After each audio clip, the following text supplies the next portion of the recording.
All right, let's talk about the Holy Grail, the engine that powers 1 million teenage dreams and empties 1 million grown-up bank accounts. The Nissan RB26, the heart of Godzilla. An engine so legendary, it practically farts glitter and cries horsepower. For decades, this thing has been the undisputed king of JDM, a symbol of screaming redline overtakes and tuner glory. But what if I told you the legend is built on a mountain of broken parts and bullshit? What if the bulletproof icon is actually one of the most overhyped engines in history? Look, let's give credit where it's due. The RB26 earned its stripes. It was built for one reason and one reason only: to absolutely demolish the competition in Group A touring car racing. Nissan went all in, engineering a tough-as-nails cast iron block, high-flowing aluminum alloy head, 6 individual throttle bodies, and a twin-turbo setup designed to be abused on the track. That racing pedigree built a myth so powerful, few engines can touch it. In the Skyline GT-R, R32, R33, and R34, it was a giant killer, a piece of tech that put Japan at the top of the performance food chain. The sound, the feel, the sheer potential, it's a tuner's wet dream. But that's where the fantasy ends, and reality kicks you square in the nuts. The legend is about what the RB26 can become, not what it is when it rolls off the factory line. The biggest, nastiest secret of the RB26 is its oiling system. It's like it was designed by an intern on a Friday afternoon. Early R32 models had a crankshaft with a laughably small flat drive section to turn the oil pump. You hit the rev limiter, miss a gear, or just look at it wrong, that tiny contact patch could shatter the oil pump gears, starving the engine of oil and turning your legendary motor into a boat anchor.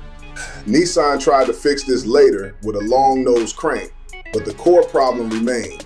Under high G-forces, all the oil decides to have a party in the cylinder head instead of returning to the pan where it belongs. The fact that Nissan had to release an upgraded N1 oil pump is basically them admitting, oops, our bad.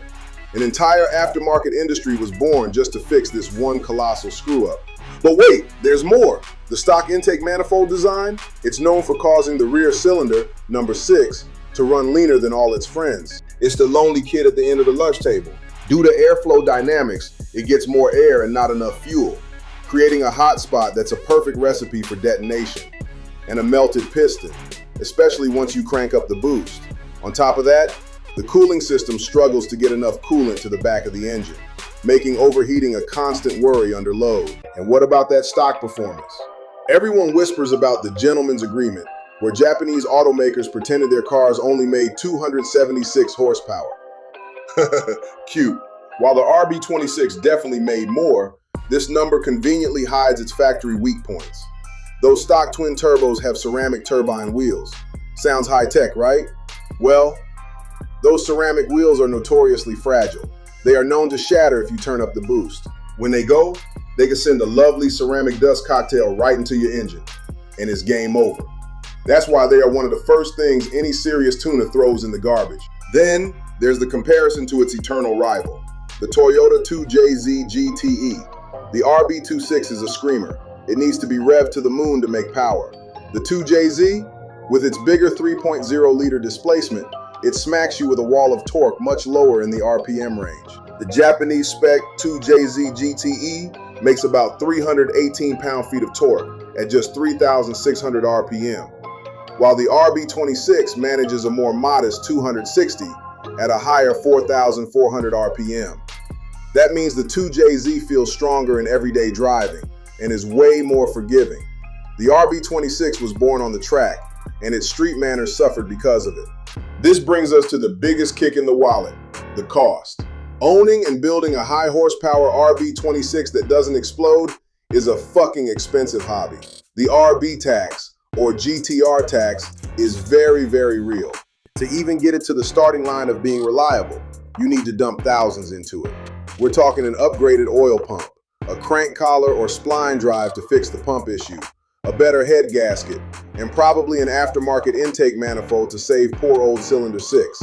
These aren't sexy performance mods. This is just a buy-in to keep the damn thing from self-destructing.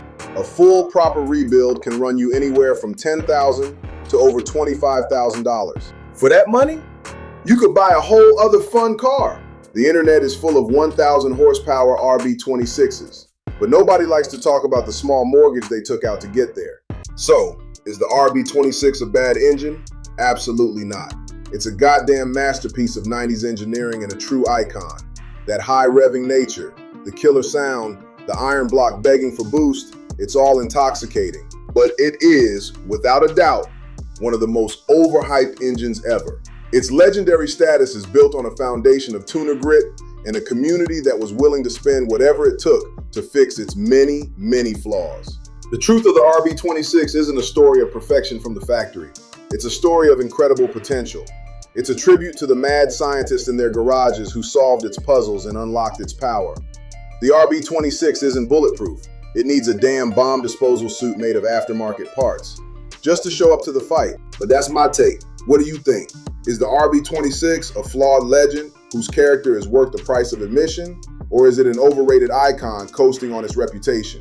Let me know what you're screaming about in the comments below.